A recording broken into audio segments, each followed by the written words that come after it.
mansion. Before the disaster, evil is born.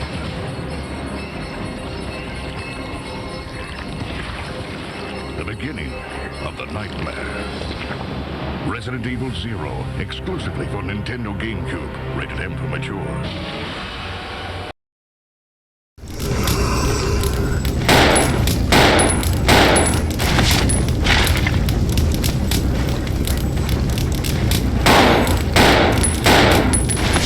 Here it is then. Here is one of the reasons Nintendo and Capcom entered into that exclusivity arrangement we talked about a few episodes ago.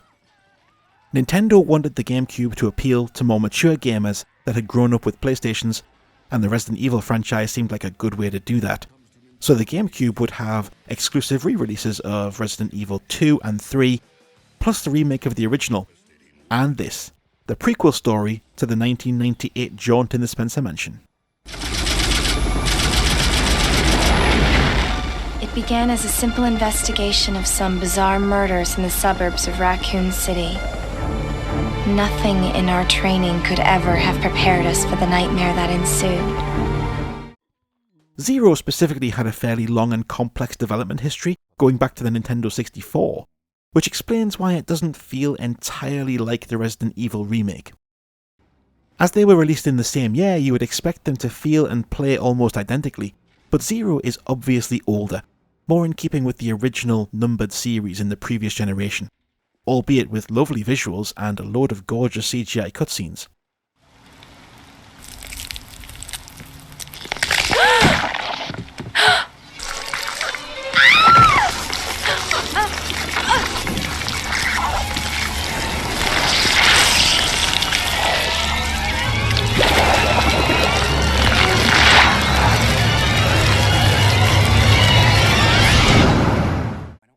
Story-wise, this is the tale of the STARS team who went missing before Chris and Jill turned up at the mansion.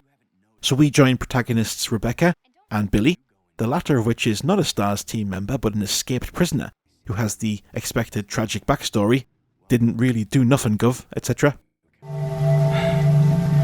It was around this time last year. Give him a minute, son. Dewey Cox needs to think about his entire life before he plays. There's nothing groundbreaking going on, this is as straightforward as survival horror gets. Even the setting is a bit of a retread because while most people's passing familiarity with this game is going to be about the fact that you start off on a moving train, and that sequence is really cool, showing off the graphical oomph of the GameCube and introducing the teammate mechanic through being in different carriages, this is actually only the first part of the game. The majority of it is actually spent in a mansion and the lab underneath it, just like the original. Speaking of that teammate thing, that's the big innovation here. Pretty much everything is as you were, from the tank controls to the ink ribbons, the fixed camera angles and the limited inventory. But what is new here is the fact that you play as both characters. Listen, we gotta cooperate with each other from now on. You got that? Not simultaneously, of course, although you can do that. You can move the other analog stick to move the character around on the screen that you're not currently controlling. But more importantly, you can set general parameters for each about how they behave when you're inhabiting the other, so that they're not wasting a ton of ammo by blasting anything that moves. Or you can have them set to aggressive so they can cover you while you focus on something else. So that's a cool idea when you're in the same room. The point really though is that you can be in different areas completing different tasks at the same time. So switching in that instance takes you to a different room, and a fair bit of the game is built on finding reasons to keep the characters apart, solving different problems. This is a fun mechanic in practice, and it certainly freshens up the gameplay a little from the now 5-year-old formula. But it does cause some minor frustrations, namely inventory management. There's no way to know when you'll be separated or for what reason, so it's tricky making sure each character has the correct items for the task. For this reason, there's usually a way for the characters to swap items even when separated. Here on the train, for example, there's this handy dumbwaiter that you can use to put stuff in. But you will spend a lot of time doing this, going in and out of menus and just generally grinding the progression to a halt. There is some relief from this. Now you can drop items anywhere in any room and pick them up later, which is helpful when you have a full inventory and desperately need to pick up that bejeweled panther's head that will open the locked door. It's okay, you can come back and get those shotgun shells later. You probably won't need them straight away. Ah, shit.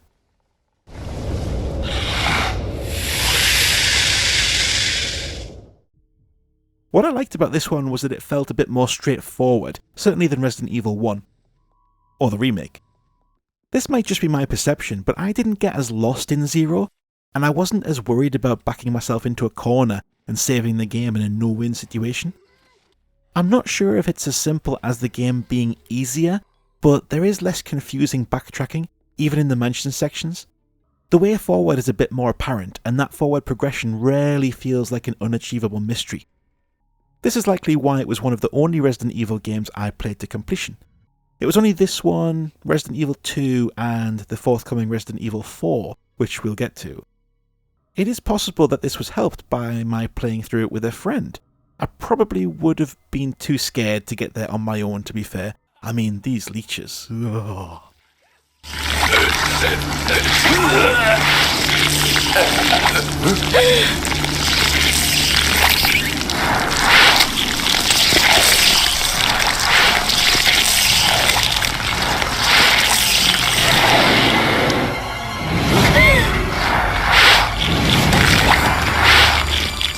Oh, look, here we go. There's some help. Okay, we've got someone here who can help us out. It'll be alright. We'll be alright from here.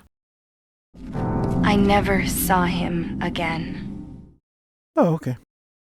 There's some really good monster design in here, actually, which has always been a highlight of the series. But for me, some of the most memorable big bads are right here, from Pinchy right at the start of the game.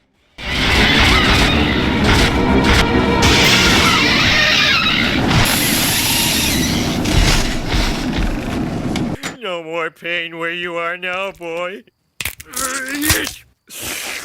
Through a cool encounter with a giant bat and a sufficiently creepy primary antagonist. Who are you? Dr. Marcus? No, you can't be. What's going on?